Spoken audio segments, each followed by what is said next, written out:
ஜியாரம் செய்யறதுன்றது கபரை கட்டி பச்சை கலர் பெயிண்ட் அடிச்சு பச்சை புடவையை போத்தி அதுக்கு பூமாலையை போட்டு இது சுத்தமான சிறுக்கு.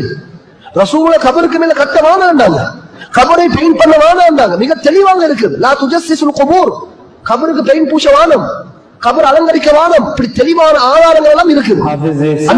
அடிக்கிற விஷயம், மாலை போடுற விஷயம், பூ போடுற விஷயம், அலங்காரம் பண்ணது விஷயம் எல்லாம் ஷிர்க். அதோட பேசுவோம்.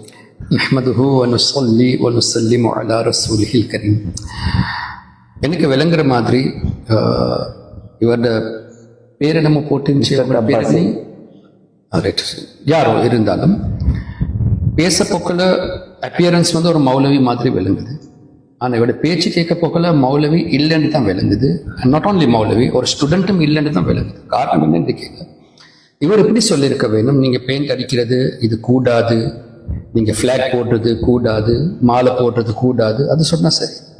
ஷிர்க் என்று சொன்னாரா? ஷிர்க் மட்டும் இல்ல, சுத்தமான ஷிர்க், தட் இஸ் பியூர்லி ஷிர்க். ஷிர்க்குடைய டெஃபினிஷன் என்ன?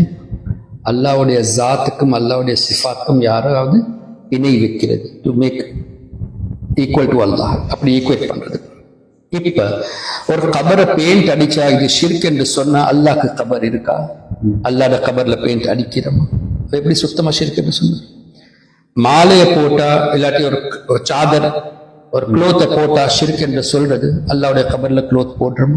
அல்லாஹ்க்கு கபர் இருக்கு, அல்லாஹ்க்கு உடலே இல்லையே, ஃப்ரீ ஃப்ரம் ஷேப். அப்ப சுத்தமா ஷிர்க் சொல்ற வார்த்தை வந்து இது ஒரு மௌலவி பேசுற பேச்சு இல்ல, சுத்தமான மடேன் என்று நான் சொல்றேன். பிகாஸ் குர்ஆனுடைய வசனம் அல்லாஹ் சொல்றான், இன்னல்லாஹ லா யக்ஃபிரு அன் யுஷ்ரக பிஹி, அல்லாஹ் தாலா நிச்சயமா ஷிர்க் மட்டும் மன்னிக்க மாட்டான், அது தவிர வேண்டிய பாவத்தை மன்னிப்பான். அந்த மாதிரி ஒரு பாவத்தை நாங்க செய்யறோம் என்று எங்களையே முஷ்ரிக் ஆக்குறது.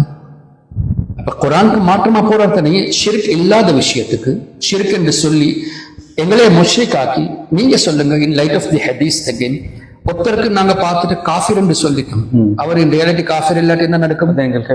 குஃபர் ரிட்டர்ன் ஆகும். அதே போல முஷ்ரிக் என்று சொன்னா ஷிர்க் ரிட்டர்ன் ஆகும்.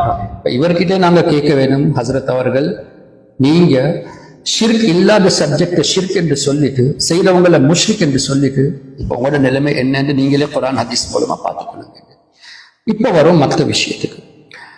கபர்ல பெயிண்ட் அடிக்கிறது, this is not being done with every grave. எதை ஸ்பெஷலா செய்யப்படுது? அல்லாஹ்வுடைய நல்லடியார்களோட ஒரு ரெகக்னிஷனுக்காக, மெயின்டெனன்ஸ்க்காக செய்யப்படுது. சரி, நாங்க சொல்றோம் என்னன்னு கேட்டா ஒரிஜினல் கிரேவ் ஆல்டர் பண்ண கூடாது. தட்ஸ் ஃபைன் இந்த ஹதீஸ். ஆனா நீங்க சையதுனா இமாம் புகாரி ரஹ்மத்துல்லாஹி அலைஹி ஜியாரத்துக்கு போயிட்டு பாருங்க. அல்ஹம்துலில்லாஹ் நான் பார்த்திருக்கிறேன். மேலால ஜியாரம் கிட்ட இருக்கு, ஆனா ஒரிஜினல் கிரேவ் வந்து அண்டர் கிரவுண்ட் ஒரு 10-12 ஃபீட் கீழே போயிட்டு பார்த்தா நார்மல் கிரேவா தான் இருக்கு. இதே மாதிரி பக்தாத் ஷெரீஃப்ல எனக்கு அங்க உள்ள உலமாக்கள் சொன்னாங்க, குதுபுல் அக்தாப் ஷேக் அப்துல் காதிர் ஜீலானி ரலியல்லாஹு அன்ஹு, அவங்களோட ஜியாரம் கூட மேலால உள்ளது, அது for the visitors, for easy access, உட்கார்ந்துட்டு ஓதுறதுக்கு எல்லாம் இடம் இருக்கு தானே, அந்த ஃபெசிலிட்டி வச்சிருக்கு.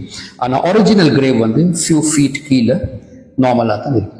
குதுபுல் அக்தாப் ஷேக் அப்துல் காதிர் ஜீலானி அவர்களுடைய பேருக்குள்ள 17th ஜெனரேஷன்ல வந்து ஷேக் சையதுனா தாஹிர் அலாவுத்தீன் பக்தாதி ரஹ்மத்துல்லாஹி அலைஹி அவங்களோட ஜியாரம் லாகூர்ல இருக்கு.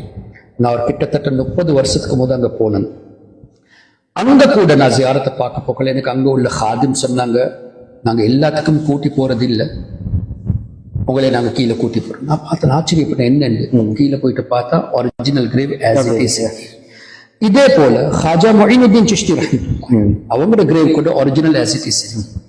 First of all they should go and see original graves வந்து ஆல்டர் பண்ணி இல்ல, கிரேவ்க்கு மேலால ஒரு இதொண்டு வச்சிருக்கிறாங்க, சோ தட் விசிட்டர்ஸ் வந்தா ஒரு ஈஸியா உட்கார்ந்துட்டு ஓதுறதுக்கு எல்லாம் ஃபெசிலிட்டி வைக்கிறதுக்காக.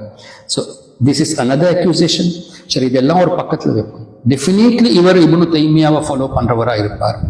அதே போல வஹாபிசம் ஸ்காலர்ஸ், வஹாபிசம் ஃபாலோ பண்ண ஸ்காலர்ஸ் ஃபாலோ பண்றவரா.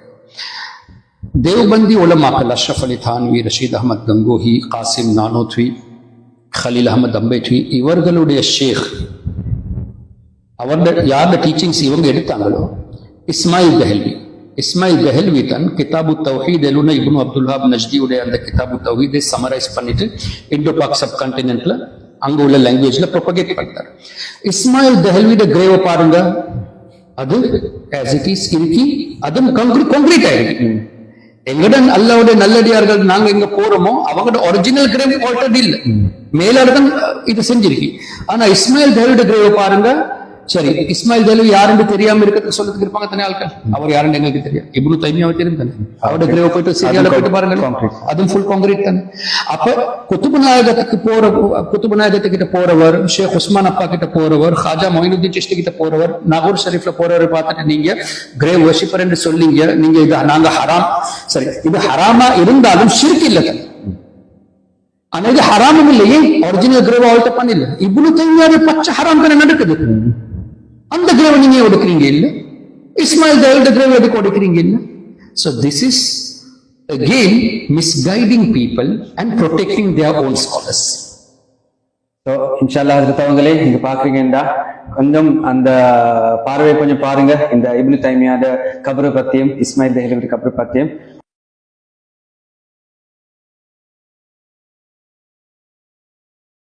அதோட இன்ஷால்லா முன்னுக்கு பயந்துச்சா. And you see again, கடைசியில் ஒரு சொன்னார் தானே 4:30 மணிக்கு நாங்க ஒருத்தர் அடக்கம் செஞ்சா அவருக்கு அவரோட கையால ஒன்றுமே செய்யல. இங்க பாருங்க, உடம்புல ஒரு தாக்கத்தும் இல்லை செய்யறதுக்கு. உடம்புல ரூஹ் இருக்கிற சுட்டித்தான் நான் பேசுறேன், நீங்க பேசுறீங்க, அவங்க கேட்கறாங்க.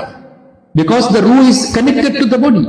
மௌத்துடைய அர்த்தம் ruh is being separated from the body. பாடியில டிரெக்டா தாக்கத்தை அல்லாஹ் கொடுத்து இல்ல, ரூஹ் மூலமா தான் அல்லாஹ் தஆலா அந்த கெபாசிட்டி கொடுத்திருக்காங்க வேலை செய்யறதுக்கோ பேசுறதுக்கோ நடக்கிறதுக்கோ. அப்ப ரூஹ் வெளியே வந்த பிறகு அந்த பாடிக்கு கொடுக்கிற ரெஸ்பெக்ட் தான் அவங்கள அடக்கம் செய்யுது. ஆனா ஹதீஸ்ல வர இல்லையா, மலக்குமார்கள் கேள்வி கேட்பாங்க, ரூஹ் கொடுக்கப்படுது அந்த நேரம். கேள்வி கேட்டா கேட்கிற சுட்டு தானே பதிலும் கொடுக்குறாங்க. பதில் கொடுத்த பிறகு மலக்குமார்கள் சொல்லுவாங்க, எங்களுக்கு தெரிஞ்சிருச்சு நீங்க இந்த பதில் தான் கொடுக்க போறீங்க. இப்ப மலக்குமார்களுக்கும் இல்முல் கைப் இருக்கு. We knew that you will answer in this way. And after that என்ன நடக்கும்? சொர்க்கத்துடைய ட்ரெஸ் கொடுக்கப்படும், சொர்க்கத்துடைய மெட்ரஸ் கொடுக்கப்படும், சொர்க்கத்திலிருந்து ஒரு கதவு ஜன்னல திறக்கப்படும் ஒரு காத்து வரதுக்காக. அப்ப லைஃபே இல்லாட்டி எதுக்கு இந்த ஃபெசிலிட்டி? மற்றது இன் லைட் ஆஃப் தி ஹதீஸ், தி பயஸ் பீப்பிள், அதே போல ஒரு பிலீவருடைய கிரேவ், அது சொர்க்கத்துடைய ஒரு கார்டன் உண்டு. அப்ப நீங்க சொல்றீங்க அவங்களுக்கு அசையத்து கொண்டு மேல பாம்பு வந்தா ஒன்றும் செய்யலன்னு சொல்றீங்க. அது எங்கட பார்வையில மட்டும் தான் அப்பேரண்ட், ஒரு நார்மல் பர்சன் நாங்க எங்கட அப்பேரண்ட்ல இருக்கு. ஆனா அவர் ப்ராப்பர் பிலீவரா இருந்தா, அல்லாஹ்வுடைய நல்லடியாரா இருந்தா, அவங்க சொர்க்கத்துடைய கார்டன். இப்ப கார்டன்ல சொர்க்கத்துடைய கார்டன் எவ்வளவு பெருசு.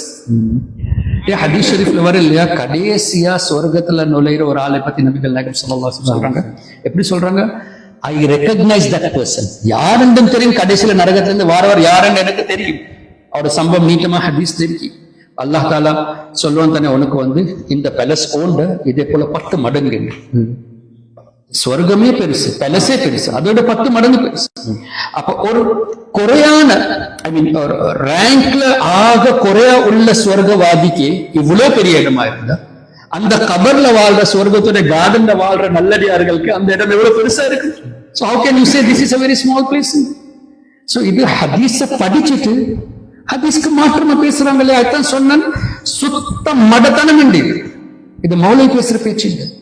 அவருக்கு ஹர்ட் ஆகிறதா இருந்தா can't help on it. If you speak against the Quran, against the Hadith, then we have to respond.